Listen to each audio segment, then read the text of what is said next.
Da tipo 3 que eu vou falar. Na circulação, o complexo vai formar. Quando no anticorpo, antígeno ligar, variáveis florenciarão onde o complexo ficar. Reação imunológica mediada por complexos. Formação do complexo, depósito, inflamação. Reação imunológica mediada por complexos. Formação do complexo, depósito, inflamação. Principais locais para depositar. Articulações, rins para completar. Capilares sanguíneos para finalizar.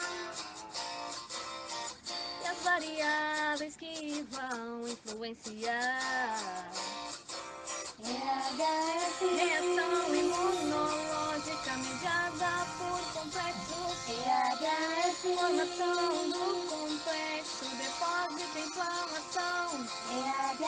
Reação imunológica mediada por complexos. Formação do complexo, depósito, inflamação. A inflamação, agora eu vou citar. Sistema complemento vai ativar. Mediadores químicos liberar. Aumentando permeabilidade vascular. Reação imunológica mediada por complexos. Formação do complexo, depósito, inflamação. Reação imunológica mediada por complexos. Formação do complexo, depósito, inflamação. E agora, para finalizar, atraem neutrófilos, monócitos também. Células ativadas vão fagocitar. Substância pró-inflamatória, imunocomplexo vai liberar.